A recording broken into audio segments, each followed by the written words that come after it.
Hello. Can you guys hear me? A response in the chat area would be lovely. Yes, we can. Okay. Good morning. I'd like, first of all, to thank you for coming to the webinar. Your attendance is much appreciated. Thank you for taking your time to get up early in the morning. And this webinar is organized in conjunction with My Little Big Thing and Nywele Nyumbani.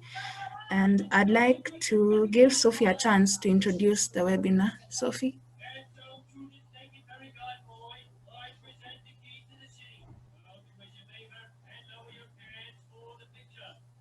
She won't be available, but she did give me leeway to just introduce what My Little Big Thing is.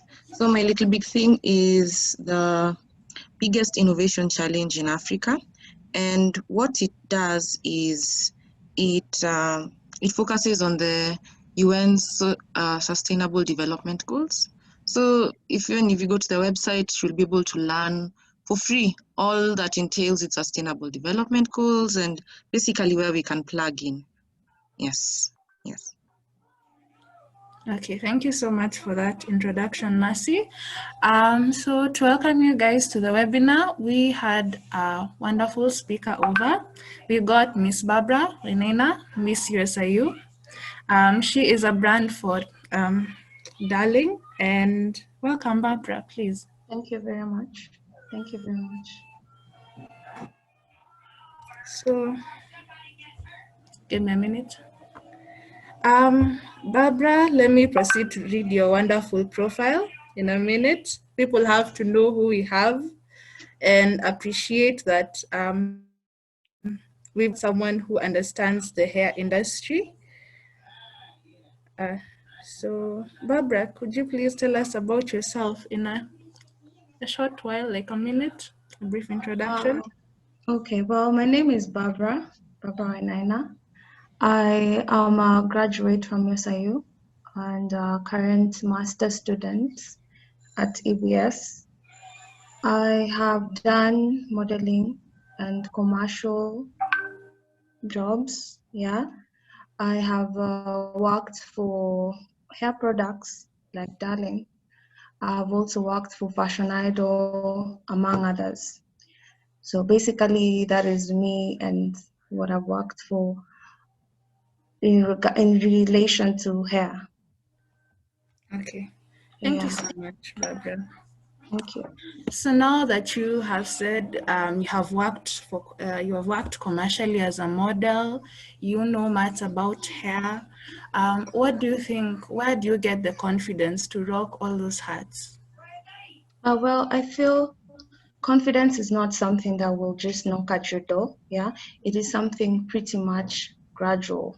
Yeah, it's a gradual process. It is how you feel about yourself deep and out, how you feel in your own skin.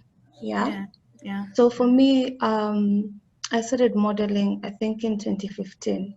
Yeah, right after high school, fresh out of high school. And to be honest, I was not confident.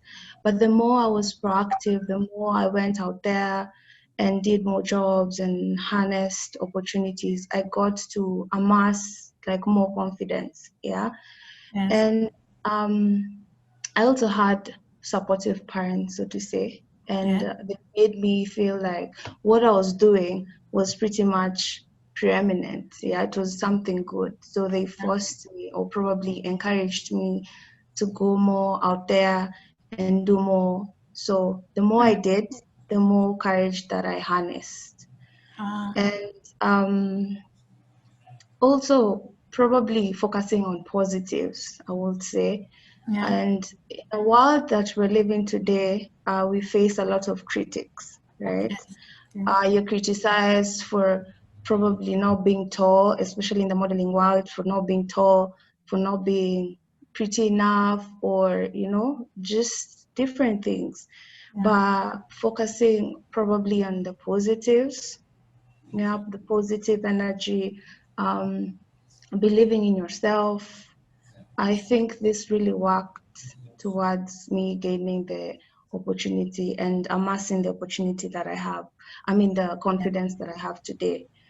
And for me, I also have this thing where I fake it until you make it. Yeah. For many might not uh, agree with me because of how the whole notion is taken. But for me, faking until you make it, okay, it might come out as phony, yeah. Yes. But I will say once I started, you can fake it, like you're on stage or something, and then you fake it, and you actually get to exude the confidence by faking it, you know. Yes. And Mm. somebody else might not know that you're faking it, Yeah. and then that already is a step ahead of harnessing confidence. So these things worked for me. And also I did Miss SIU in 17, like you said. Yeah. Mm. And at this point, you get to interact with people, like prominent people who wouldn't just interact with on a normal day. Yeah.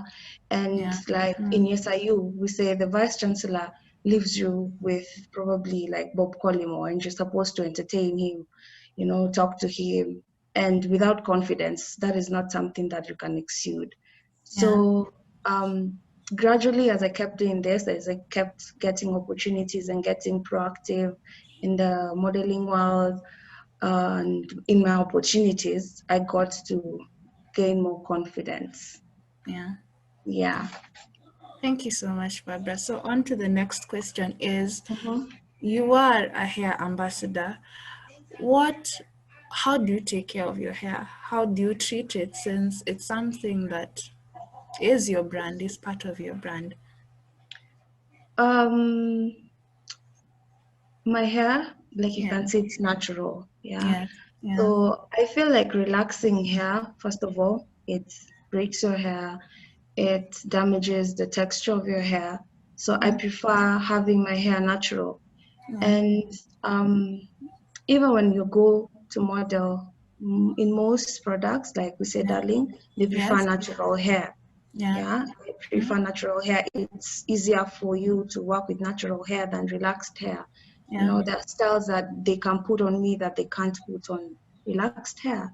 Yeah. So I prefer having my natural hair just the way it is, Yes. and also not exposing it to heat, because also heat, like blow dry, Yeah. heat ruins the texture of your hair, Yes. right? Mm. Um, Avoiding like braiding. Like when I braid my hair, I make Yeah. sure like on the sides I put like cornrows. Yeah, Mm. Mm. because once you put out the hair, after some time you notice that you have a receding hairline. So as even when you look at many of my photos, I have like contours on the sides and I have braids somewhere. So and that's how I take care of probably my sides, Mm. because once you braid your hair, it cuts the hair, and you, at the end of the day, you have a receding hairline. Yes. So that is something as well.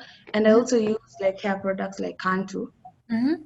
So it helps the hair be more manageable, especially like a typical African hair. It might Yeah. be quite hard. Yeah. Yeah, like the texture is quite hard. So I usually use products like Cantu to like help in when it's entangled, or just make it more manageable, basically. Yeah. Yeah, So, in light of all that, describe your hair in 3 words, just 3 words. What is your three hair to you? words. Yes. Um, African, Hmm? beautiful, strong, maybe. So, Yes, African, beautiful, and strong. strong. Yeah. Okay, thank you. I'd like to hand over the ball to Mercy. Continue. Uh, Hi, I think now I've fixed my issue. Apologies for that. So thank you for that, Barbara. We're continuing in a short while, but just before we do, we'd love to tell you a bit more about Nywele Nyumbani. So we said we've come here as Nywele Nyumbani and as My Little Big Thing, and we just want to inform you more about what we're doing. So Yvonne, maybe you can prepare the video. You'll be Okay. able to share it, yeah? Yeah. As she does that, I would like to mention that we were also to have Miss Joan Miano with us. She has sent her late apologies. She will not be able to join us. So yes, but I think we're going to have a really nice time with you, Barbara.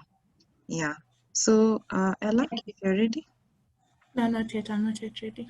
Okay, it's okay. So just as we go into that, I'd like to tell you about Nywele Nyumbani even as the video gets pulled up. So Nywele Nyumbani was born of this I'd say an observation that definitely a woman's hair is a personal, beautiful thing. Yeah.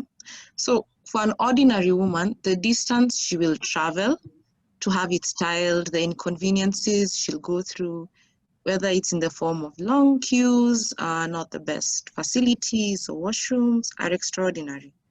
Yeah. So we at Nywele Nyumbani felt like this shouldn't be the story for the young women in Kenya, aged with our main target audience aged 18 to 35 years of age. Yeah. So we've made an application that just seeks to combat all these inconveniences, the lack of quality referrals, and even the health dangers that are present during this COVID-19 period. Yeah. So what we have is something to, in short, bring beauty home. So Ella is going to open up the video if you are ready. Yeah. I don't know. Is it okay? Or rather, there. Yes.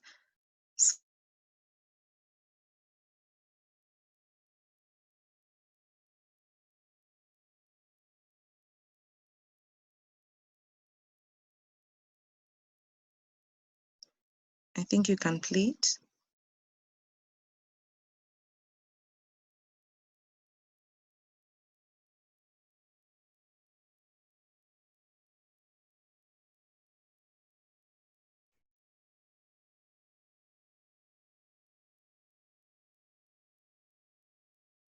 Ella, I think you can play it. We're actually just seeing the Gmail.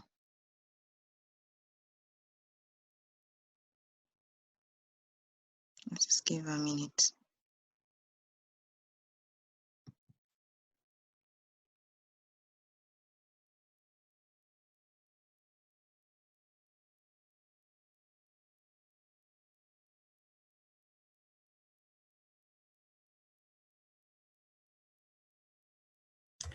I'm having a bit of a difficulty. Let me fix that. Sorry. I think what we can do, Barbara, let's continue. We can continue and then we'll come right back to this due to these technical difficulties. So let me ask you about the beauty industry. One thing that fascinates me about you is that you've gotten to actually have your face on some of the entire hair packets that we see. So I'd like to just ask you a bit about the beauty industry. So for example, what do you think what do you think is the most emerging trend in beauty today? Oh, you're on mute. You're on mute. Sorry. Emerging trends. I would say probably, I don't think there is a specific trend in hair. And I feel like hair has grown over the years. Yeah. And we say like Darling. When I was working for Darling, there's a period like, let's say 2 years ago, I was basically, it was like a model, you're given like a board, yeah, a modeling board. And some of the hair that I was modeling and that I'm in the packets, they look like 1920 hair, something my auntie will put on, natural, like I look like Auntie wa Dubai type of thing, yeah. But I had to model that hair as well because different people have different preferences, you know. And when it comes to hair, you can't probably put a finger on trend, because what my mother will put on her hair is not the same thing that I will put on my hair. And that's why even when I was modeling for Darling, they were able to put for me the anti styles, and I was able to rock them because probably that's my trend, And at the same time, they put on me like probably blue hair, pink hair, because that is something someone else will prefer. What is beautiful for one might not be beautiful for the other. What my mother puts on her hair, she probably feels it's beautiful, but if I put on myself, I wouldn't think it's beautiful. So trends in hair, I feel like they really vary, and it's a big, like a broad spectrum in whole. Yeah. So I wouldn't specifically point my finger on specific hair. Yeah, but I would say, like I said, different age also determines with like the age. Nowadays we have braids, you put black, and then at the end there is ombre. But that is not something my mother will put on her hair, or my auntie. But as hair products, or as hair producers, we say like Darling, Fashion Idol, or Ashley's, they make sure that they harness everybody, or rather they take care of everybody. So they have products for the young, they have the products for the old. So when it comes to trend, it's very hard to put a finger on it when you're talking about hair. That's my honest opinion. Okay.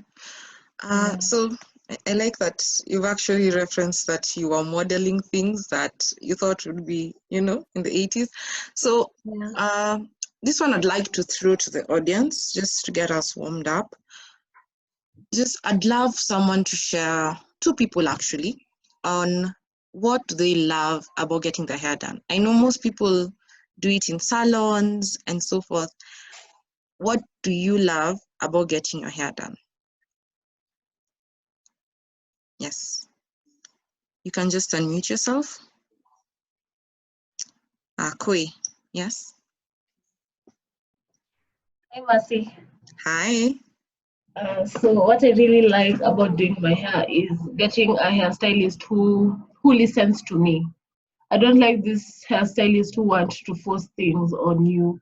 Like unamwambia asishuke like your front ends, then they're just like, nitashuka tu. Nitakushuka tu itakuwa sawa. You tell them that nitapaka gel yote kwa hii dunia, but they still don't want to listen. So like I really like, or if you're blow drying your hair and you have like natural hair, you want them to blow dry to a certain point and leave it at that. But some insist to take it all the way, and then they just spoil your hair for nothing. So I like a salonist who listens to me and do whatever I want, even if I won't walk out of the salon looking the best. Yeah. Okay. I resonate with that. Finding someone who listens to you and listens happily is a struggle sometimes. You go to the salon and kimwambia akifanya hivi sipendi hivo, atakwambia ama akifanya she has this certain face. Yeah. So I want to just switch over because we've talked about what we love about the salon and so forth. But before then, Barbra, why don't you tell us, what do you love, or where do you get your hair done, and what do you love about it? Personally, I have different salonists for different hairstyles. Yeah. So there's this salonist that will go to, they do like cornrows, and I'm really satisfied about it. Yeah. I might go to a specific salonist and they braid my hair, they do it very well. But when it comes to lines, they're not as precise. Yeah. Like their prominence is not as good. So for me, I don't have a specific salon, to be honest. I go to specific salonists because of specific styles. Yeah. And reason why I love going to the salon, like you asked me, probably interaction. Yeah. When you go to the salon, you meet different people. You're like, oh hi, oh they give you advice. You're like, oh my hair's flaking. Just women in a salon. A typical salon scenario, yeah. So you get to get advice about what you can do about your hair. You know, sometimes you go to the salon and you're focused on putting a specific hair, hair on your hair, like a specific style on your hair. And then you go to the salon and you're like, this one looks good. This is what I'm gonna put. So basically, even broadens your imagination, you know. And to be honest, like my salonists, I've kept them for some time. Some of them, they braided my hair since I was in class 1. Yeah. And like they're just jovial, you know, go there, you probably just need to relax. And they're like this happy-go-lucky type of people, you know. So yeah, basically that's what I love about going to the salon. Yeah. Yeah, That's what I would say. that's a big one. The one from class 1, I do not have that, but that's amazing consistency. That's amazing consistency. Yeah. So okay, yes. So I'm going to switch over. Before I also tell you how I love sometimes the udaku that you get in the salon setting, but I'm going to just switch over and let's talk about what we don't like about it. Yeah, what we don't like about it. I'm seeing Tamara has something to point out. So we just go in turns. Yeah, okay. Tamara, you can go ahead. Hi. Hi.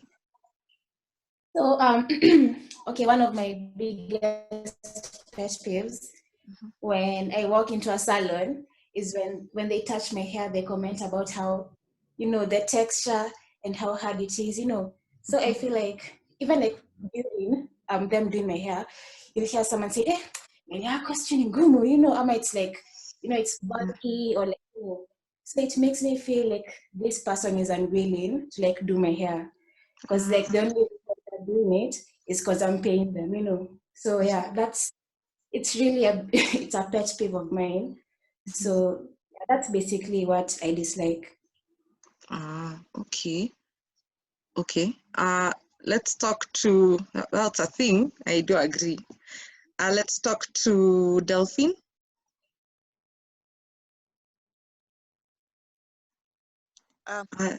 For me, what I hate about the hair experience in the salon is basically like Tamara has said, people who are unwilling to accept whatever texture your hair is. Hell, you are Africans. You're not supposed to have those long, straight, whatever, very kept hair.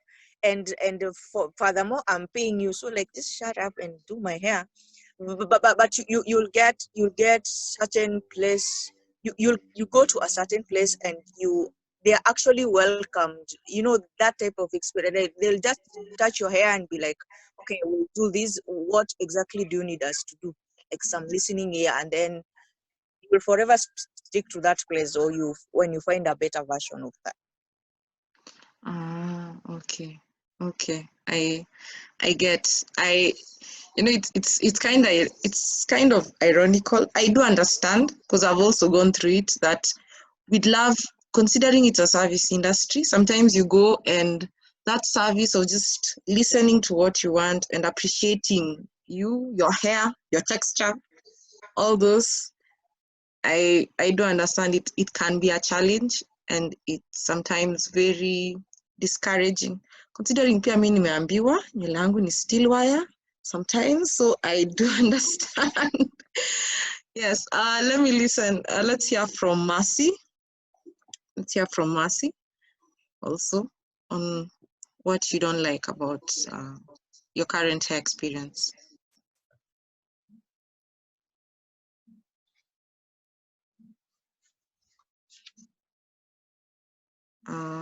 Mercy, my namesake. Hello. Oh, yes. Hi, everyone. Yeah, so what I currently don't like about like my experiences with salons, it's how they use like the same combs on everyone. As in, it even reaches to a point where I'd rather carry my own. Like, I'd prefer if they cleaned all the combs and everything before using it on a different client. Yeah, so that's usually my biggest issue. Yeah, hapo naelewa. Oh my goodness, I can imagine just getting that feeling. Yeah. Shiro, I'm seeing you also have. Hi everyone. Hi. Hi. So I don't know why no one is mentioning this very crucial part of going to the salon, but I know we've all experienced it. When you go to the salon, when you finally decided I'm going to the salon, personally, you've already like Googled and gone to Instagram, Pinterest, kila kitu, you've chosen the style you want, yeah? And you've probably then come with a couple of pictures to show the stylist what you exactly want, yeah? So what I don't like about the salons is that you go to a salon and you're like, okay, this is what I want to be plaited. And you show them the photo and they're like, hii tunajua kabisa, hii tutakushuka, hii hata tumeshuka watu wengi, you know? And you're there, you're happy, you're very confident, up until you start plating you halfway. You can't really know how a style will come out up until maybe like halfway or even 3/4 is when you're wondering what the hell is on your head and there's nothing you can do about it. And we can all agree it's not very cheap to do some hairstyles. So by the time you're going to the salon, you can't now go and undo it and do it again. So yeah, that's one of the things that I experienced while I was going to the salon that used to really, really annoy me. Yeah. Okay, I entirely resonate with that. You started your story and I could tell the painful ending. Thank you. I understand. You go back on a photo and they'll still do it too badly, or there's this style I once saw someone do. Apparently it's called a beehive. It's something to do with the middle of the head. And halfway through, she's like, you don't know what you're doing. She felt like crying. But anyway, I think we're ready for that video. Let's just take that break. Yeah, Delphine, I actually agree with you. It's true. So anyway, let's take that break and just hear more about what Nywele Nyumbani is about. Yes, let me just share.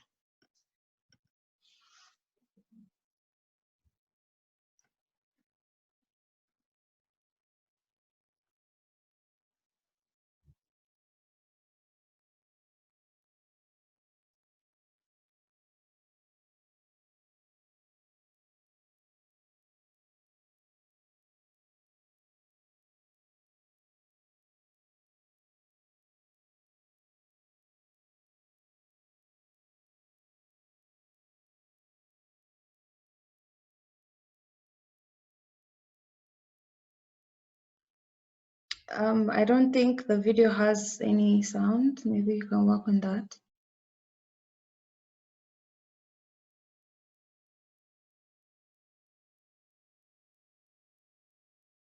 Let me just fix this setting. I think I understand why.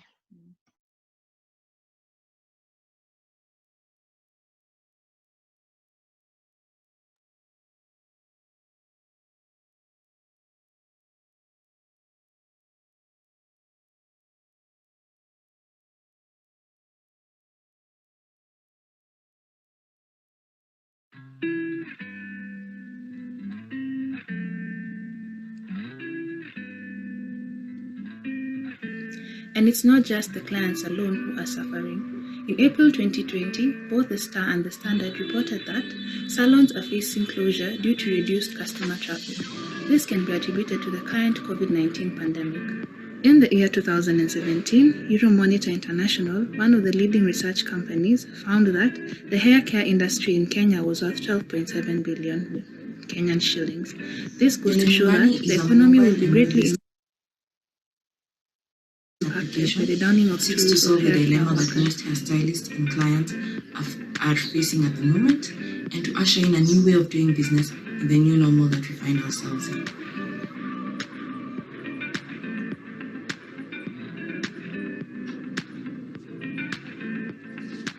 Our product is market-oriented, and fully focuses on the customer.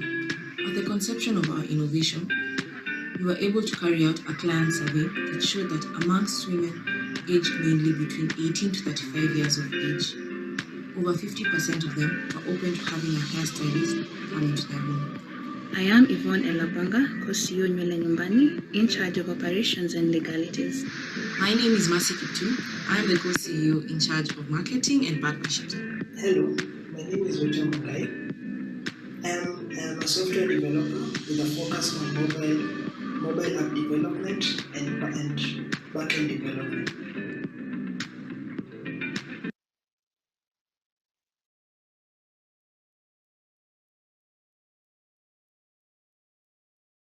Okay, so we're going to continue. It was just a meet and greet. Sorry, should have done it earlier. So we're just going to continue on.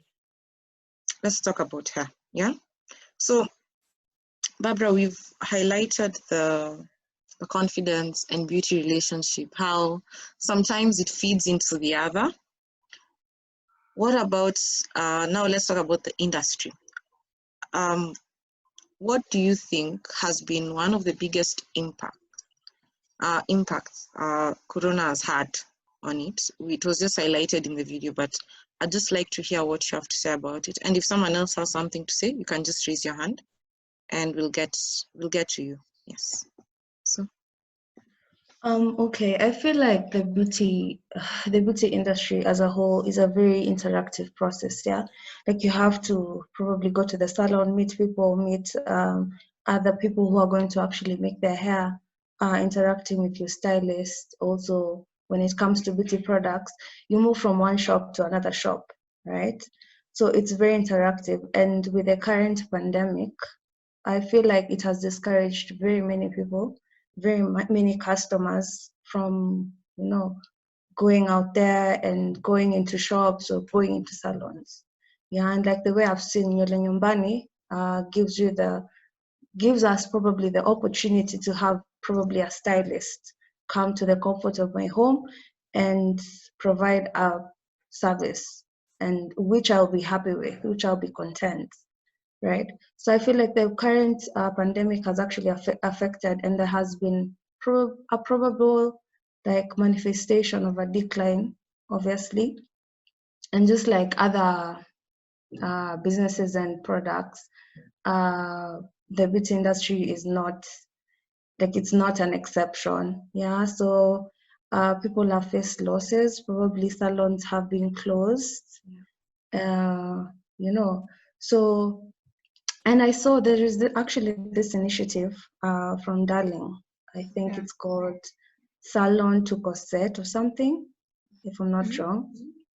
And they're trying to help probably the stylists, or if I may say, Darling is very interactive. Yeah, they're very proactive in trying to make stylists use their products, right? And by doing this, they're actually donating stuff like face masks, face shields, like giving education to probably the stylists to encourage customers and clients to go to the salons. And eventually, when I go to a salon, I'm encouraged, and eventually I'll put that Darling hair product on my hair. So I feel like, and the beauty industry is like what, like a 532 billion, something like that, in the global market. So it's a pretty huge market. And just like I said, like other businesses have been affected, the beauty industry has not been an exception. Yeah, there have been losses that have been encountered, and yeah, so that's how I feel like Corona has affected the beauty industry, if I may say. I do agree with you. We've gotten the chance as a team to interact even with stylists, and that's something that we've had resounding, especially from the beginning of Corona. It's picking up, but there was that initial fear and a lot of, okay, I guess also the need has changed. I know it's been reported in Nation I'm not wrong, on how even cosmetics is taking a blow. So yeah, that is a concern. Over to you, Ella. So Barbara, we want I'd like you to explain your typical, like your now in terms of getting your hair done. How is it for you? Do you call someone home before you go? Are you like, let me pack this and that to ensure there's, minimal contact, or are you like, I can wing it from home? How is hair for you now? Personally, I would say, to be honest, like, Yeah. distance is a challenge for me. Like, it's quite an inconvenience for me to come from home and I have to go to the salon. And like I said, I have different stylists for different hairstyles, right? So probably I'll be forced to go all the way to town, and I'm just like, I actually end up procrastinating, you know. So that has been a challenge for me. Sometimes I haven't had a stylist come to my house because of availability. And like I said, I probably choose a favorite stylist or a favorite hairstyle, and so probably they're overbooked. So for them to come all the way to my place is a problem. Yeah. So I have to, like, changamka and go out there and go to the salon. So that has been a challenge for me, but generally I cannot complain about any other thing. But I would also say, like, when I'm going to the salon, you see, like, you call your salonist and you're like, I'm gonna come at 1. You go at 1 and then they put you on the side. They're like, ngoja nimalize huko blow dry. So, at the end of the day, you're wasting my time that I would have used probably to do something better with my life, right? Yeah. So that has also been a factor, I would say. Yeah. But the way I've seen, like, with the initiative, I think it will be a good cause. Yeah. Like, it will help eliminate probably the negatives of probably waiting in the salon. If it's me, it's my time, it's my appointment. Yeah. That's what I would say. Okay, so with the pandemic, obviously we've had to wing it. So coming from a naturalista to other naturalistas listening, what is the one trick you promise, but you promise it never fails you? What's that one thing you know that if I do to my hair, boom, I'm good to go? Laying my edges. People who know me, they know I always lay my edges. It gives me the desired look, like, I can put my hair up and just lay my edges, put it up, and it looks quite presentable. It looks quite cute, actually. But something like a downside that I've faced with probably the gel and everything is, some gel products, they have alcohol to help the product settle in your hair. So it starts flaking, or probably if you use it badly, it's, makes you have a receding hairline. But to be honest, laying your edges, it does it for me. Like, it gives me the desired look. Yeah.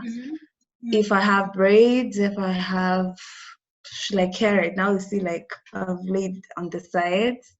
Yeah, so it does come through, I would say. Yeah. And also, like, Kantu, there's this, I don't know if I have it right now. It's like a conditioner. And most Kantu products are for natural hair. Yeah. So once I just put it on my head, actually gets softer, because naturally, I would say, hypothetically, we have had hair. Like, like, the texture of our hair is not that soft, right? So just put the Kantu, like, I usually just put the Kantu on my hair, and it actually gets entangled. It's more manageable. Yeah, my hair is not very long, as you can see, but I managed, like, to put it on, like, a ponytail, then lay my edges, and I'm good to go. Yeah. Okay. So I'd want to open the floor to the audience. I'm sure that people who have questions. Barbara, being a naturalista and being a hair ambassador, if you have a question you'd like to have for Barbra, you could share in the chat area and Barbra can address the question as we go. Yes. Mercy? I actually saw Koi had her hand raised. I don't know if you wanted to add on to that, Koi. Yeah, I wanted to say one thing that works for me as a naturalista, I know I'm one, is hair ties. Mi vitamba zangu niokoa. When you wake up one day and you don't feel like unraveling your like twist outs and everything, you just go a hair tie and walk. And I'm just like good for the day.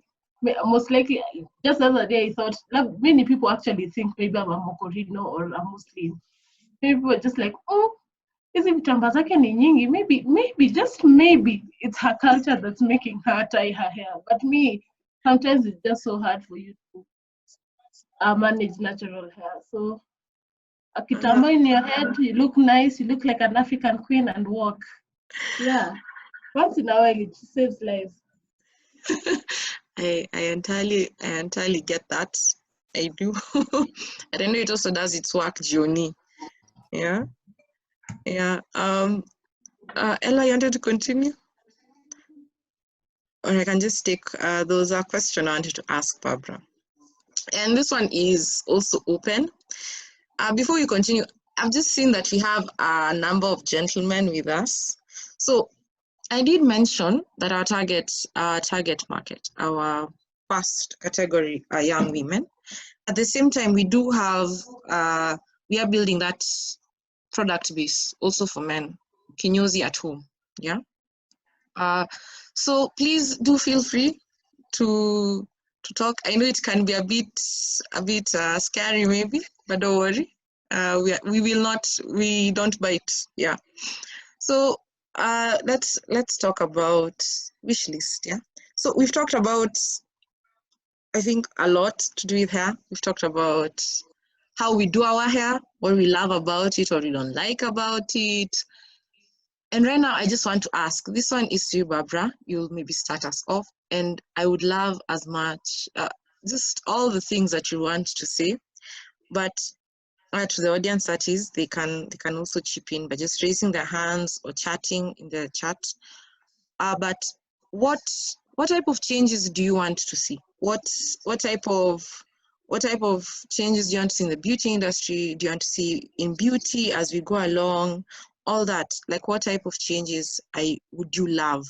And this doesn't have to be necessarily tied to a product. I know a number of you have maybe interacted with what we're offering, but it doesn't necessarily have to be tied in. If it's not there, you're also giving us feedback, yeah?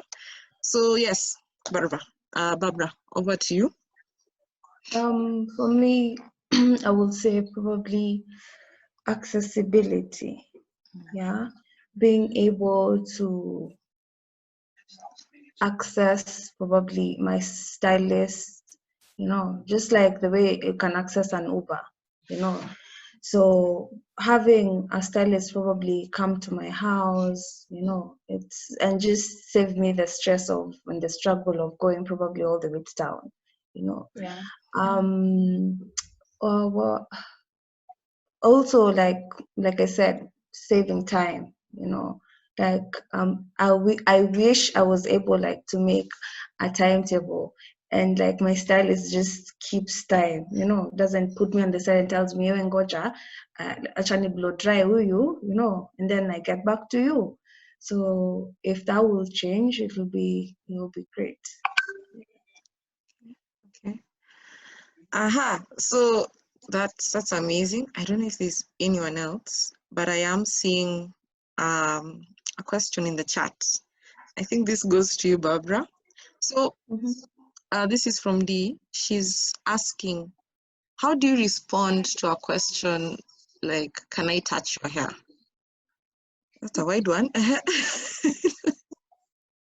Yeah. I feel like it really varies. Yeah, it really varies with a lot. Currently I am studying, I'm a student in Europe, and this African hair is very, what can I say? like they're very excited about their hair, yeah, and it'll be a bit selfish for me to be like, no, you know, like they're just coming out of a point of like they're genuinely interested, you know. So I'm just like, it's okay, you can touch it, you know. And at the same time, at the end of the day, like we say, you're at the salon or something, probably there's this woman who wants to touch your hand. Probably she feels like it looks good, and she probably wants advice about their hair. You know, like as women, we should support each other. So it's just like, it's okay, you can touch it. You know, it costs nothing to be kind. Yeah, but again, you can't just be going in town and everybody wants to touch your hair and you're like, yeah, it's okay, you can touch my hair. But you know, you just have to weigh it out. So personally, can I touch your hair? I'm like, okay, sure, you can touch your hair. You know, sometimes probably in Europe when and braids, they don't do that. A lot of them don't do that. So you meet a kashosho and then she's like, oh, can I touch your hair? You're just like, okay, it's okay, you can touch it, you know, and then you move regardless, you know. It doesn't cost anything to be kind. Yeah.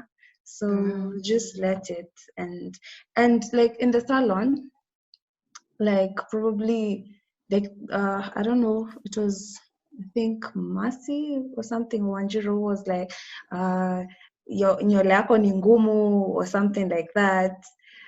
Personally, it does not affect me in any way because at the end of the day, like I said, so long as you're beautiful in your own skin, whatever anybody's gonna tell you is not gonna impact you in any way, right?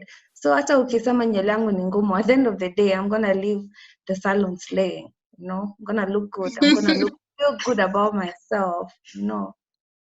So if I could answer that, I would answer it like that. I hope I've answered you, Dee. That's lovely. From me, that's lovely.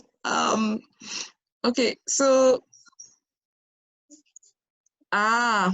Delphine, I saw your hand was up. I was actually going to reach you, but I've seen you've just posted the comment that you'd like, your wish list, yeah. So for you, it would be maintaining quality of a product, regardless of whether it's its launch period, or it's 6 months down the road, yeah, especially in the braid industry. I think I relate with that. Yeah. Another thing, if we're talking about braid industry, because you've actually brought this to my attention, Delphine, thank you. I always used to find it a bit disorienting. You start getting used to a specific braid. It's either it goes out of market or so forth, like just something happens. But yes, and quality is important. Thank you. So I'm seeing Maria has raised her hand. Maria, you can go ahead.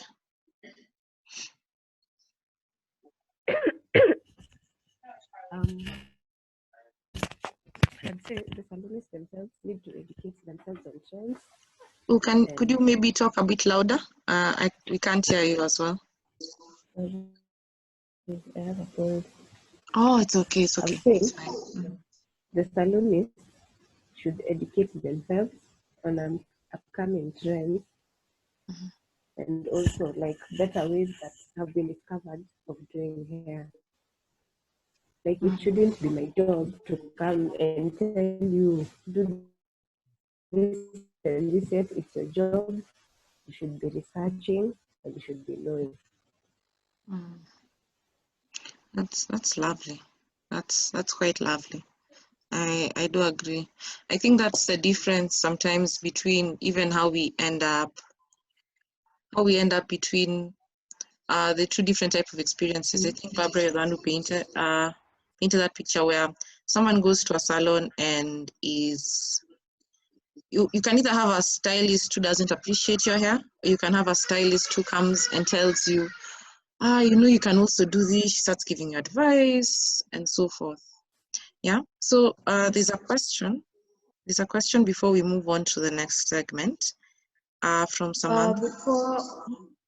Before you say, there's someone who had said about quality hair, like quality products. Like if we launch a product like a month from now, and like 6 months, there's something that I wanted to say, and it's something that I've noticed and probably like when you're saying about trends. So what I noticed about Darling and when I was modeling for them, and also with Fashion Idol, they make sure that their products generally are at par. Yeah, like literally they collect how do they say it? Like market information, right? Mm-hmm. So they also do like probably surveys, you know. Like there's a time I think it was Ashley's or something. Okay, I won't mention names because I don't wanna saki kuharibu business ya mtu, but like the hair in like a park is wali reduced, you know, like it was quite, you know, like it was not the same as 6 months ago. But what I noticed with probably Darling, because let me say I've worked with them, uh, they really listen to the target customers. Yeah, they listen to the target customers as well as Fashion Idol. And I noticed that this companies, you can go to a Fashion Idol company and you find Darling products. Why? They're just trying to, you see, look at the differences, and this has this texture, let's try and make it a bit better. Yeah, so that was a good point she had. Well, I don't know. I like that because I've never really thought of the creative process that the braid manufacturers go through. I think you're making me a bit biased now towards Darling also. I am feeling it, but I like it. Thank you for that.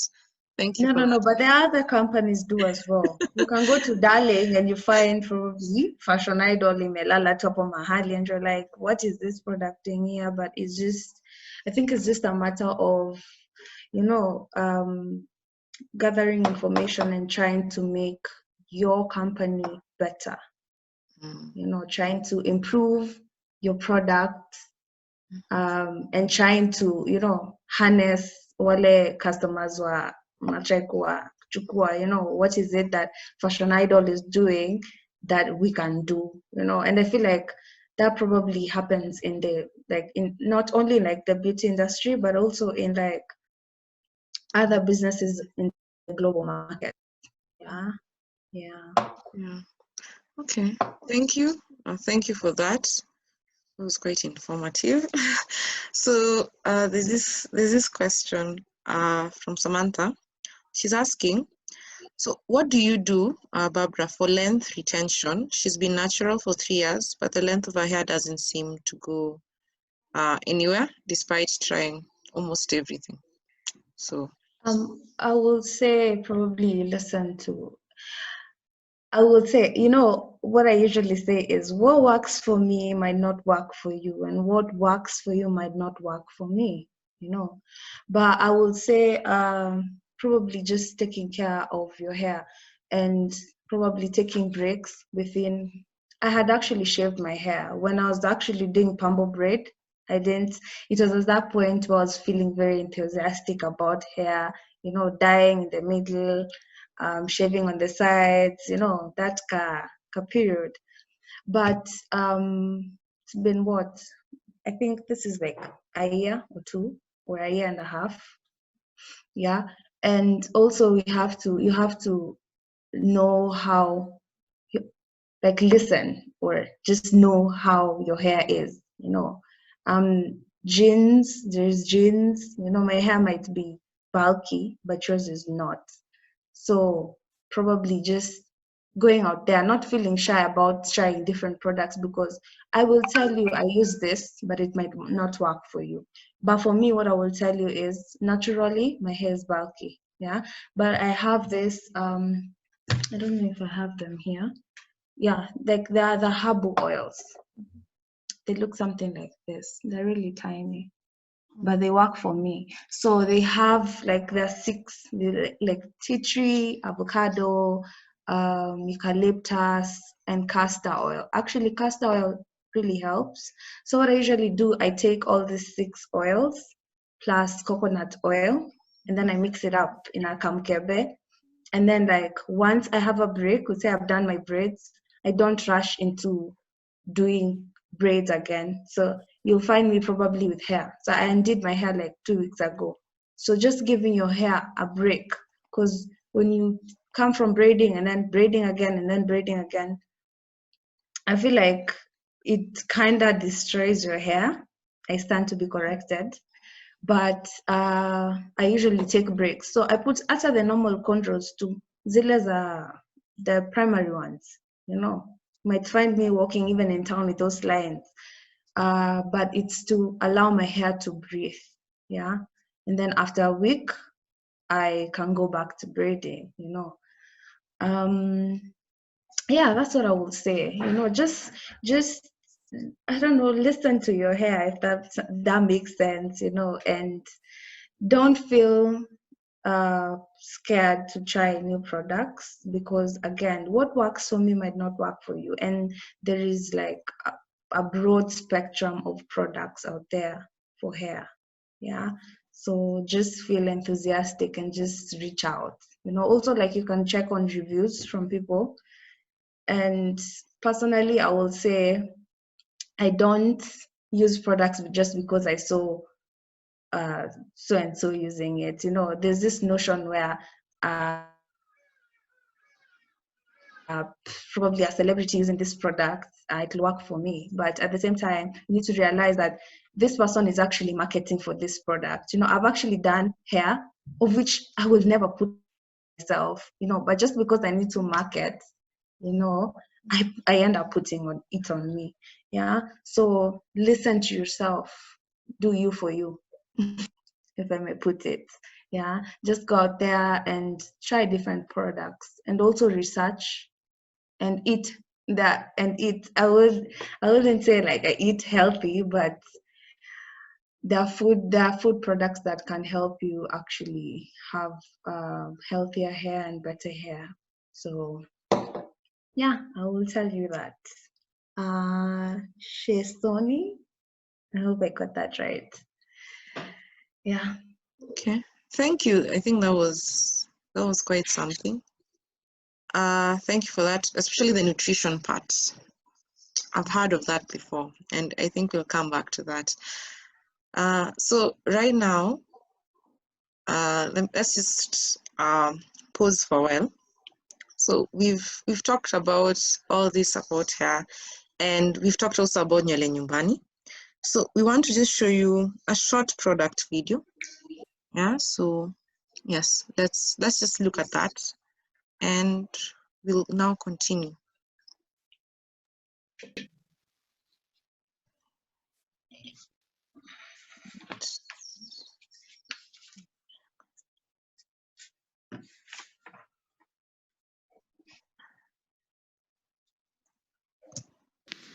Using the application is as simple as 1, 2, 3. First, browsing and seeing a style and stylist that may suit you. Going through a stylist's portfolio and checking out past work done by this stylist.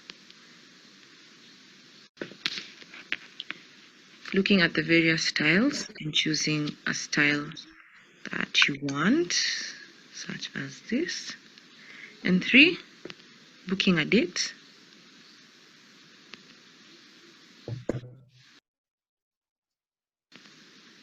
And voila, your appointment is made.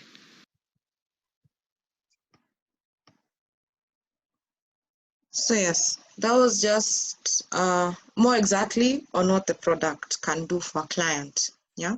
So how it is as easy as 1, 2, 3. And why I'm saying this is we've talked a lot about what we'd love on our wish list, what we'd love on how our hair is done. Yeah. And that's something that Nywele Nyumbani, we as Nywele Nyumbani now strive to actually bring. On that note, I'd just like to point a bit on basically who we're aiming to impact with our product. So now, as Nywele Nyumbani, as I mentioned, our target audience is young women. At the same time, we are also looking at men. We're trying to include all people, so that wherever you are, you can always come and just find something for you.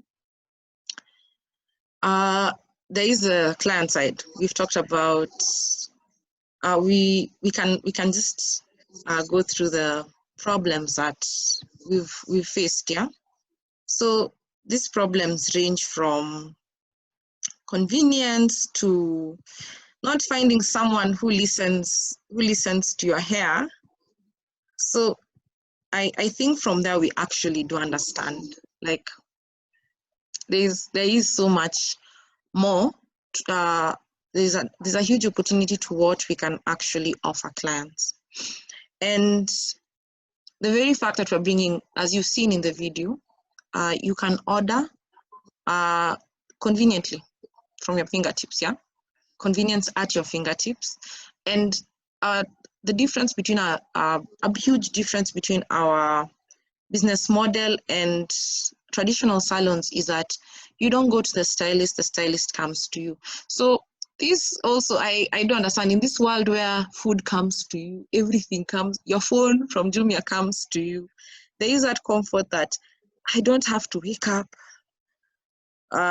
just get ready, leave, use transport, go here, go there, and all that.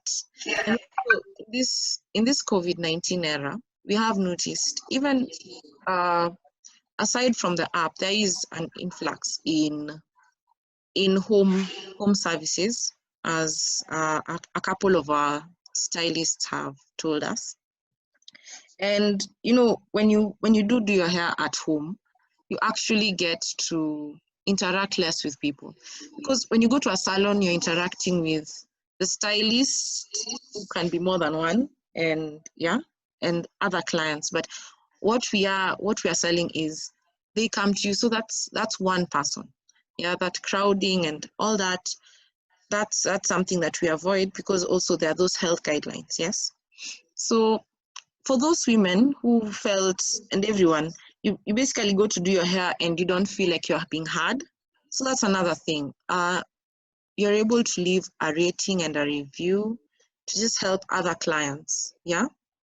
To help other clients who will come after you to decide, is this the best person for me? Yeah, did they get 5 over 5? Did they get, what did they say about their professionalism, their timeliness? Yes.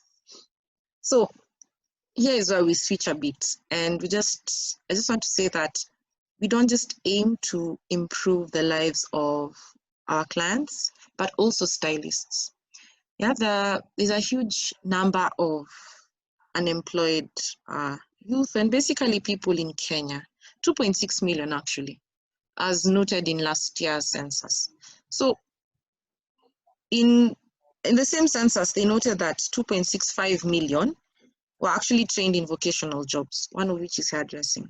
So we don't have the exact number, but there is a large number of people who are coming out from beauty schools, and not just that, because this type of skill set is also learned through apprenticeship. There is also this large number that's already learning it. We want to create gainful employment for them.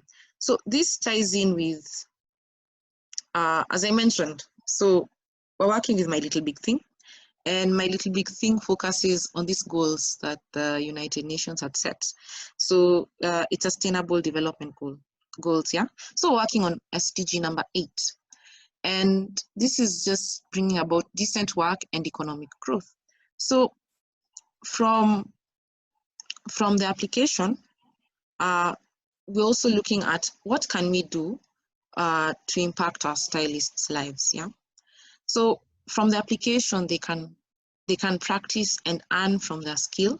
Now, this already happens with salons, but you know, by the time you're even thinking of starting your own salon, there is the capital involvement. So we're trying to cut that by moving it from a physical location to now a virtual platform.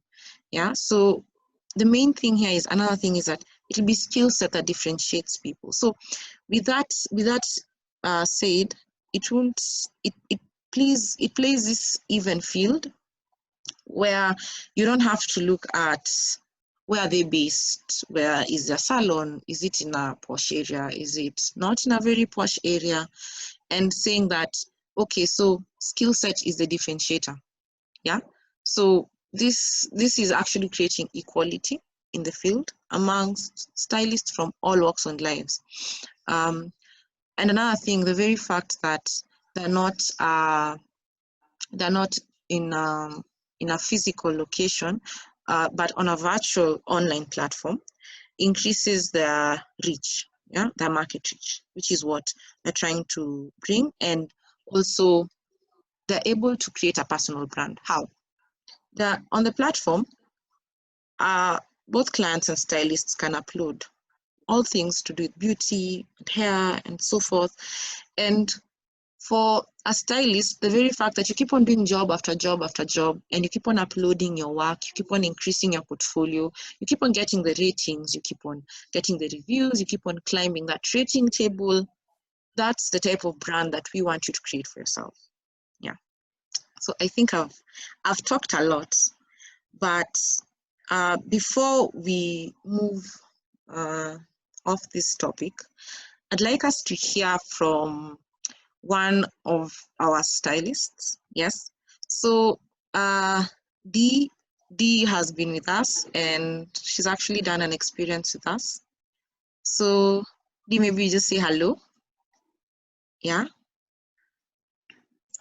Okay. Hi, everyone.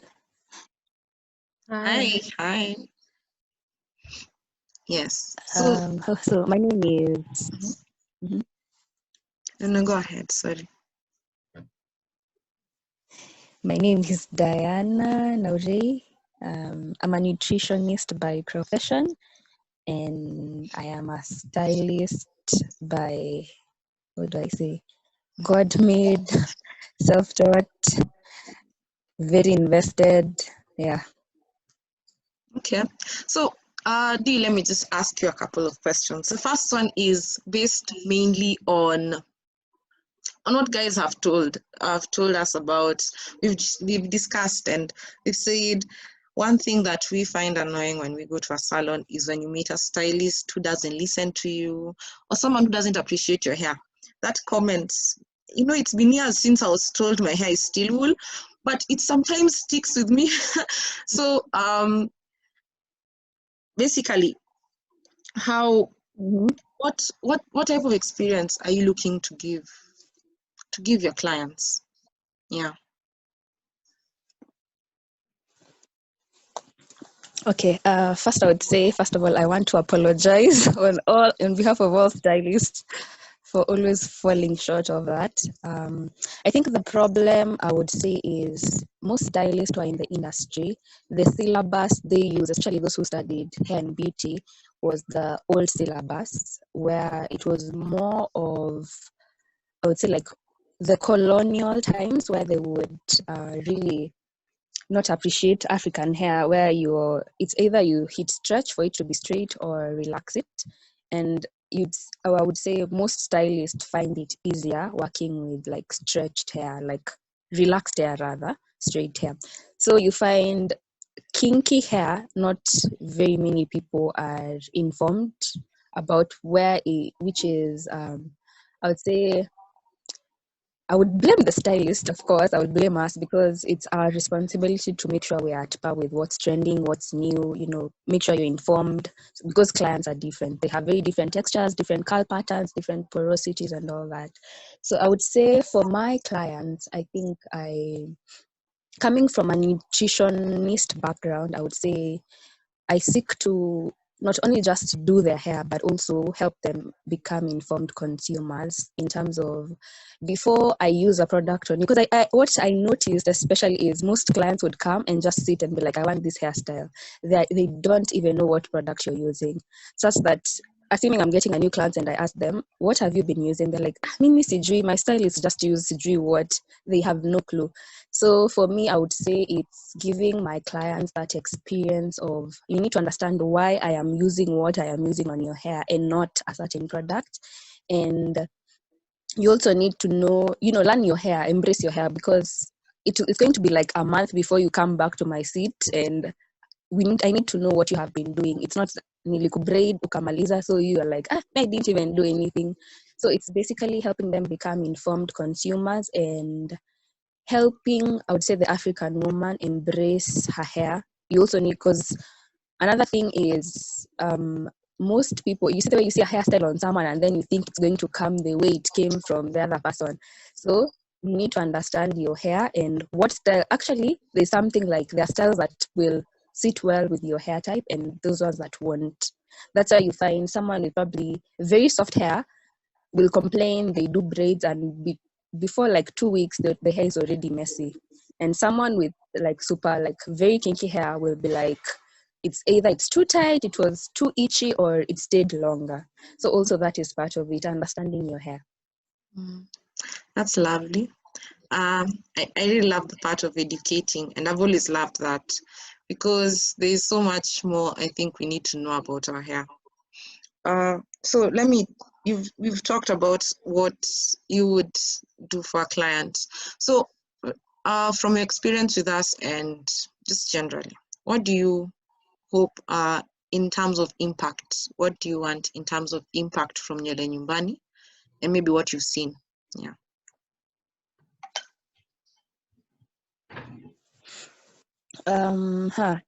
First of all, I think the whole concept of Nywele Nyumbani is amazing. Why? It's because I have that personal time with my client. You see, it's different when I'm in the salon.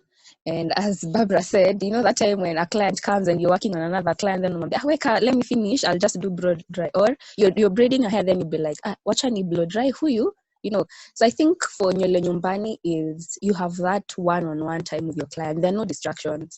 So you get to actually talk, discuss. And you know, sometimes someone can be like, I'm using this product, sijui inaitwaje, but iko home. But you see, when you're at home, they can show you. So you're able to work things out there and then. And there's also that personal relationship you develop. I think it's beyond the salon level. So I think that's a plus, really. What was the question again? What type of, now you've told me what you've seen so far, and thank you. What type of impact are you hoping from us? Yeah, like what do you want us to do for you in terms of like the long plan? Mm-hmm.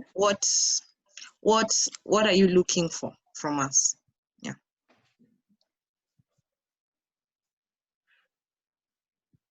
So as a stylist. Yes. Okay. I would say, first of all, it's giving us, I would say, let me call ourselves new hairstylist or new stylist in the market, because for us, we focus more on really taking care of the natural hair in its natural state. So I would say it gives me as a stylist that platform of, I don't need to compromise. I think you've all had these cases of where you go to the salon and then sijui wanaongeza relaxer kwa conditioner such that your hair becomes softer. It's kind of like semi-relaxed. So instead of doing, sometimes it's very malicious, but sometimes you understand why some stylists do that, because they're like, nywele ni ngumu sana, I can't, so let me just do something. So I think for us it gives us that platform of, now as new stylists, natural hairstylists, we're able to grow ourselves as stylists, and also it's a place where we appreciate it, because when someone is coming, they already know it's like a safe place where they can trust us, and we can actually learn from one another. I can share with them, and they can also share with me. So I would say personal growth, and also as brands, because we are different stylists and we are different brands. So I would say growing our brands and, increasing maybe our value as stylists, and also learning. I think it's more of personal, like learning your own maybe things you're not good. For example, if I'm not a great timekeeper, that's a very good challenge. Like, there's a nice place to learn, because if a client agrees we're meeting at 10, it's up to me to take up that mantle and decide I need to, work my timing and, make sure I'm there by 10. So I would say it's more of really personal growth, and also I wouldn't just end it there. I would also say just growing Nywele Nyumbani also, because it's a give. I think I'd like to thank you. The last part, it's true, because that's our strategy. We win, you win, you win, we win. Yeah. Thank you, Dee. Thank you, Dee, for commenting. Mm-hmm. Your clients have so far loved you. So even those who are seeing you over here, you can also watch out for her on the app. Now, I think we've just come down to basically we're just winding down since time is fast spent. Yes, and at this juncture, I'd like to ask Barbra.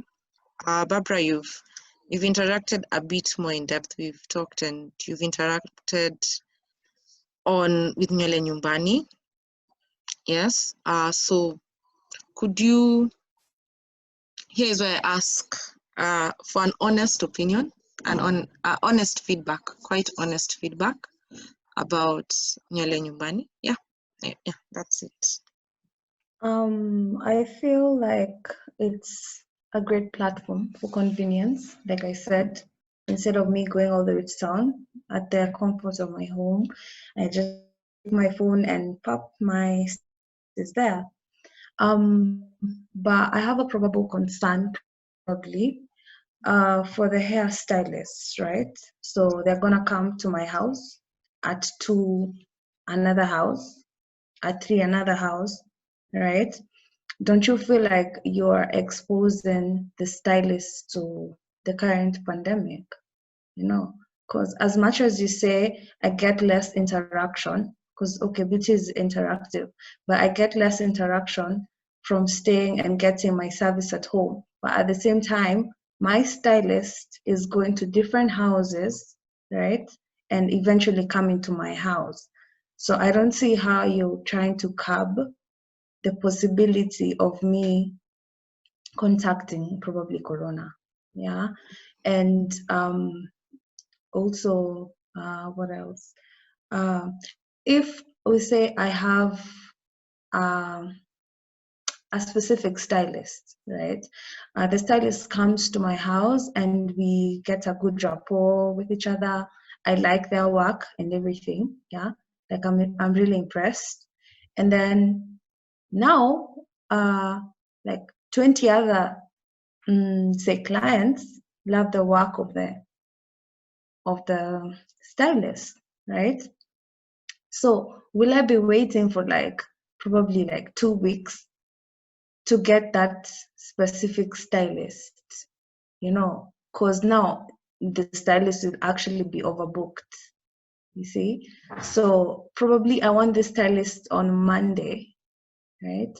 But now because they're already booked somewhere else, I have to compromise and get another stylist, probably one that I don't really like. And in the long run, you'll find probably me as a client or as a customer or as a, you know, of Nywele Nyumbani, I might be forced to go back to a salon setting where I know for sure I'm going to find my hairstylist.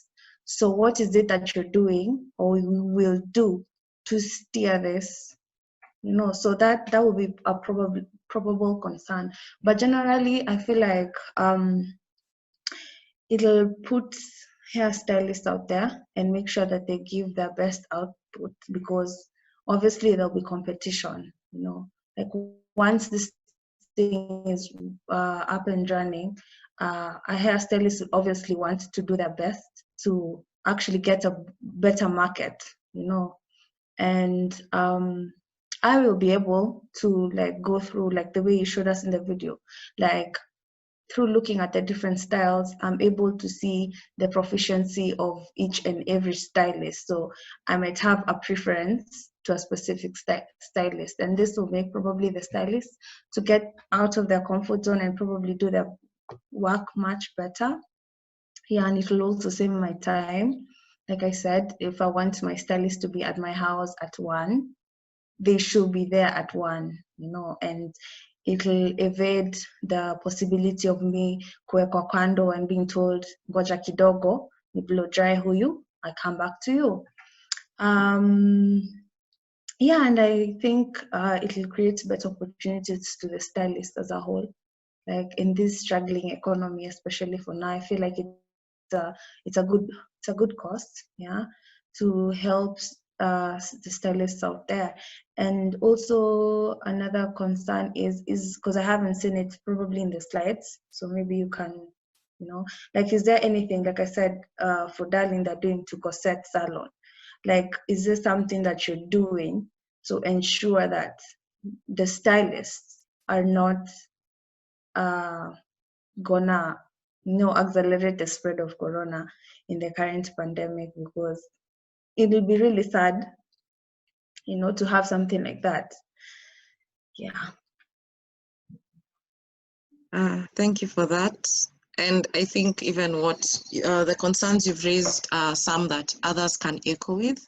So we're always looking forward to just getting back on those concerns. So the first one is the one that you just said right now. Corona spread, the spread of corona between stylists. I've just seen Lee commenting that it's true, we can't police everything, but there are certain guidelines. The same way that our stylists get guidelines, health guidelines on how to wear a mask, and not how, but wearing a mask, sanitizing, and so forth, are the same type that we bring to clients and say, we also want you to follow this. So it's not just the wearing of mask, the sanitizing.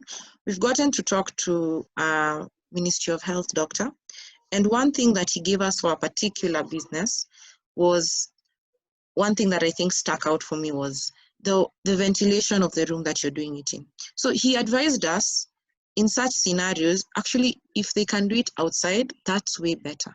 Yeah, if not outside, somewhere that has a bit of air, yeah, just airy, well ventilated, and that's what we're pushing for.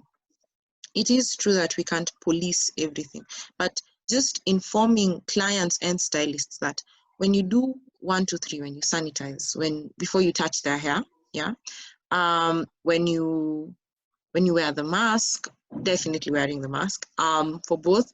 When you do, when you actually have it in a well-ventilated room, this leads to, this lowers the risk of you actually contracting and transmitting COVID. And I won't lie, it was a huge thing, just starting the business during this period, because we also had that fear. I think everyone has had that fear, especially in the beginning, when you're just like, well, you'd hate to do something that would lead to transmission. But at the same time, we've had both clients and stylists coming to us and telling us, from stylists, and they'll tell us, business is not that good. Yeah, we're actually looking for work on the side. I might be working in a salon, but I'm still looking for work on the side. Business is not that good. People are not coming the way they used to. On the client side, women, there was a period through which, yes, I think the quarantine life ilitueka, but women still want to look good, and they want to do it safely. So by us providing stylists that are actually, how do I say, the way Dee has said, you actually listen to your client. So if they come and you want them to wear, like, sanitize just before, because those are things that they do, and you insist on that they have no problem with that. Just having someone who listens to you and actually getting that personal service, yeah, is where we're trying to cut in from the spread. I don't think anything right now is 100%, but we are trying to just make it as best as possible. Yeah, they come, they sanitize before they do your hair, they wear the mask, you're in a well-ventilated room, you both protect each other. And the biggest thing for us, one thing that we outrightly saw, yes, it might be the same stylist now coming from home to home, but at the same time, if you're going to a salon, you'd be interacting with other clients, other customers in the line, and especially in a closed environment, except maybe if you go to one of those salons that are a bit open. But generally, if it's a room, it will be in a closed environment, so that ventilation that you're looking for will be impacted. Another thing you raised was the overbooking. So this one, I'd take you back to the way that you said you would have different stylists for different styles. So very early on, because we were in development way before Corona, we actually identified that there are no two stylists to the same hand. Yeah. Kuna wenye cornrows are their thing. There are some who braids are their things. There are some who the twist are their thing, or some who do almost everything. But there's always this specialization. There's always this, the way that you've also noticed with your stylist. So the very fact that they upload their work, that you can get to see their work and what they're doing. And here is another thing. We usually go to the salon with all these photos. You have them from Pinterest. The way Shiro said, you have them from Pinterest, from Instagram, from where. You have all these photos and you go and you tell them, can you do this? So with us, these photos that are uploaded, especially by the stylist, are outrightly saying, I can do this and this is the price. Yeah, I am the person, this is the price, you tell me when and where. Yeah, so that's something. But on the overbooking, we'll actually look deeper into this. We'll actually look deeper into just making sure that work between our stylists is evenly distributed. Yes, I have seen Maria saying, yes, it will solve the issue of DMing for price. I also find that quite irritating.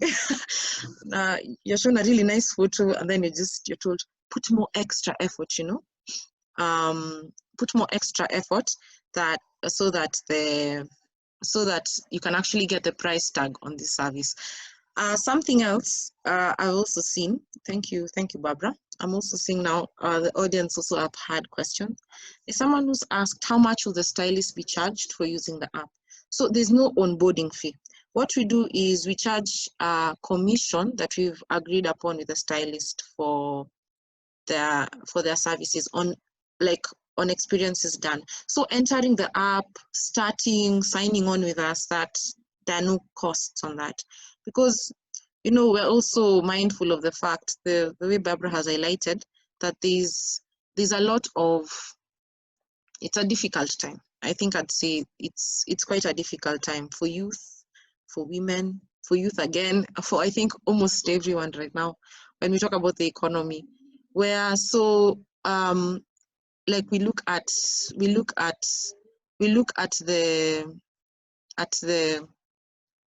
the economy, and we don't want to add costs onto our clients.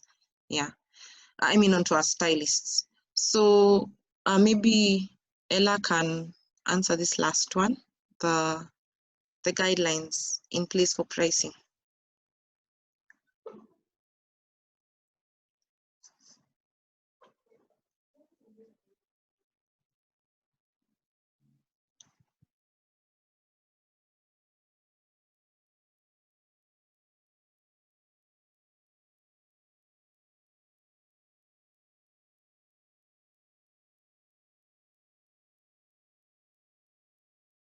There's no way that the stylist will come and try to change the price, because you'll have already agreed when you have booked the style. So you will know if the stylist is coming to do thick braids, I'll know it's this amount. So there will be no need for further negotiation or the stylist trying to change the price.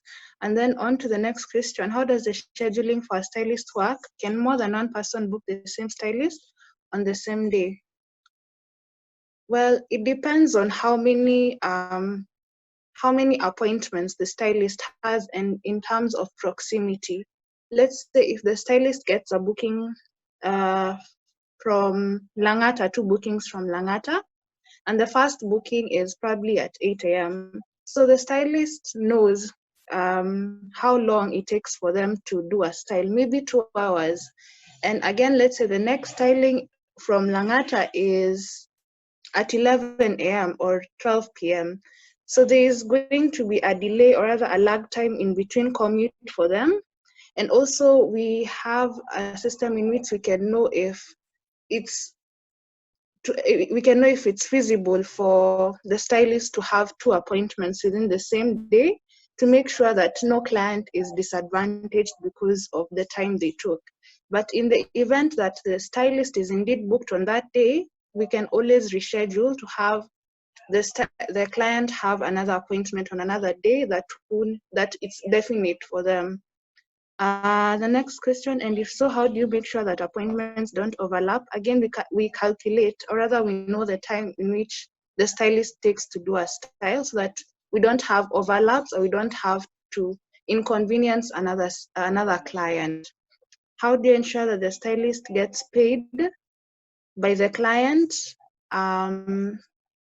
It's a pay on delivery kind of system. And by the fact that you have agreed to book a stylist, we hope that the client will agree to pay, and you pay to us so that we can sort the stylist. I hope that answers your question, Samantha. Yeah. I'm sorry for the lighting. Yeah. Maybe just to add on that, we also don't accept credit. So not credit cards, just credit. The fact that you'll tell us we'll pay later, we don't do that.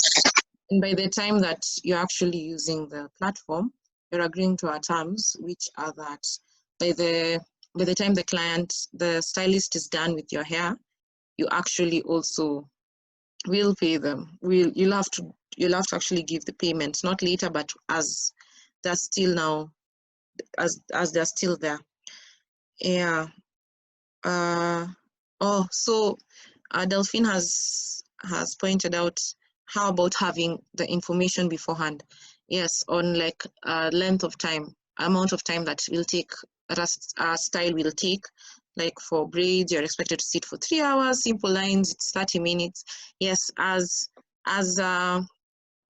stylists give us their stylist, they also give us now the way there's estimated time of arrival. Now there's estimated time for style. Yeah, so they also give us that, and that's something that we use now to make sure that when you as a client you're going to book for a specific time, there's that time that they'll actually use, that they've estimated this is how long it takes for this style, and then they put a padding on it. Yeah, we add a padding on it just to make sure that there's a buffer time, to make sure that they have time to reach you and so forth. And here is where I'd say also customer service comes in play. It is true, when someone goes to do someone's hair, something can come up. It may take longer. So many different issues with clients and between the stylist and the clients. So what we do is, if that is the case, as soon as we know, and as soon as the stylist tells us, I think I will be late, we reach out to you as a client. Yeah, and we actually come to an agreement on, okay, so she'll be late by this time. Are you okay with that, or would you like to reschedule? And we will definitely do our best to make sure that you as a client, you actually get what I'd call custom service, like queen-like service. Yeah, so that we're both happy, because we are happy when you as a client are happy. Now, there's a question here on who sorts the stylist's transport. Now, based on the fact that if you had gone to the salon, you'd have paid going and coming, the client pays for the stylist transport. Yeah, so that's something that depends on where from and where to. So that's something that you're able to chat with the stylist and say, okay, so how much is your fare? Is it 200? Yeah, and yes, that's it. I don't know if there's another question. Yes. Sorry. Like Maria has asked, who caters for the stylist transport? And you said the same way I will come from my house and go probably to town. But there's something else that now this stylist will be coming probably from home, right? So you have to sort their transport from home to your place. And probably you said this stylist is from, say, Rongai. So am I supposed to sort their transport from Rongai to probably Thika? No, that's yeah, I get you. So I feel like probably there should be a common ground. And you see, like different stylists, like we say, I have a stylist for lines probably. And where I go make my lines, I pay probably, we say 50 shillings. Maybe I take a bike for 50 shillings, right? the way you're saying, usually go make your hair and the way you come back. So this style is probably is from Ngong. See, and they're gonna probably charge me 300. And ideally, I can just take a bike and go for 50 shillings. So I think that is something that we also need to talk about and probably put a common ground or probably a central place.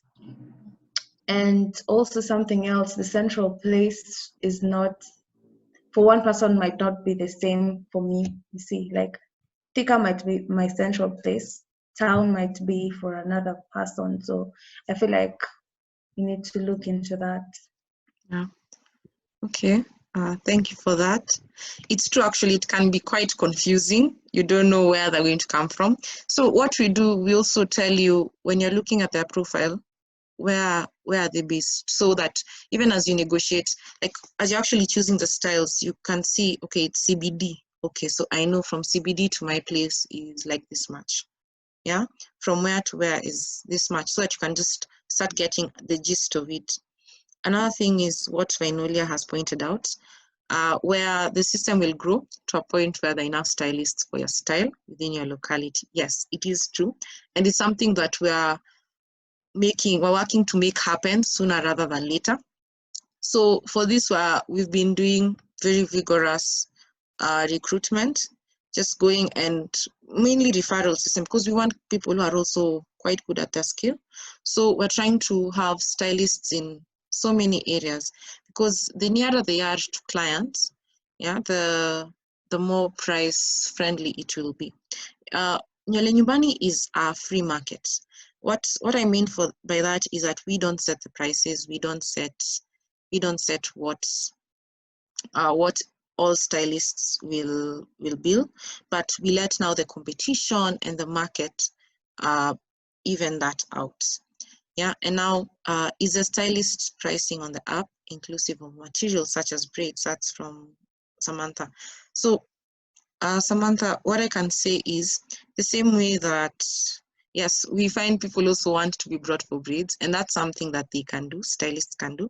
No, we don't usually include braids in the cost, but immediately you book a stylist and it's confirmed, you can now just chat with them and just ask them, oh, can you come with the hair that's needed for this? And they'll tell you it might be one packet is 65 bob and so forth. So yeah, so from there you can agree. And other products, let's say conditioners for certain styles, there are now prices that are inclusive of that. If it goes very hand in hand with it, there are other prices that are inclusive of that. Braids, some people even have some stocked, so we know that the braids, we don't put that in, but it is something you can add on with the stylist. So it's 10 minutes to 11. Time has really it's flown. Yeah, so at this juncture, I would like to ask Sophie if she's in, since she's not. Okay, so she's not in, thank you. So what I think we'll do is we just like to thank you from Yvonne and I, and even our third team member, Victor, is here. So we are the face and we are the people working with Nywele Nyumbani, and we thank you for making time to be with us here for 2 hours. You know, it's actually a class, but you've stayed and we are quite grateful. We hope that you've grasped something and you've learned something new. And Barbara, we'd really like to thank you so much for coming on and being our guest speaker. It's been something. I've learned things, and I think other people have learned things that we did not know. I did not know that companies that advertise braids prefer natural hair. I did not know that. I feel like it also gives now how I keep my natural hair also value. And there's a lot to be learned on how we actually appreciate our hair, which is something that as Nywele Nyumbani we're trying to broaden and educate through webinars such as this. This is a first of what we hope to be many on just different topics when it comes to hair. So Barbara, I'd like to thank you for being our first guest speaker and agreeing to come and making it. Thank you for having me. Yes, thank you. So on my little big thing, there is a competition that's going to be from the 24th, if I'm not wrong. Yes, and you can just follow the what is it called? It's on 24th September, and you can follow the social media. Let me just leave that in the chat. The Facebook and the IG and Twitter to just get notifications about the challenge. We are in the running, so we'd love your vote. Yes, if you'd be so inclined. So yes, it will be on 24th September, and you can just follow and get to see. They'll inform on the voting process through their channels. So at this juncture, I think I'll ask Ella to say a word, and also Victor to hear his voice. Yes. So go ahead. Hello, so thank you so much for coming. Thank you for listening. Thank you for the active participation. It's actually a pleasant surprise that you guys participated and asked a lot of questions. And to Barbara, thank you so much once again for coming. I can't overemphasize what Mercy has said. It's such a pleasant honor to have you, and for the questions you've posed to us to make us think better about the application and work towards improving it. Thank you so much for your patience, and thank you for being available on short call. And thank you for providing answers to the fellow naturalistas. Thank you, Dee, for the wisdom you provided, and thank you all once again for attending. Yeah. Okay. Victor, if you have anything to say as we wind.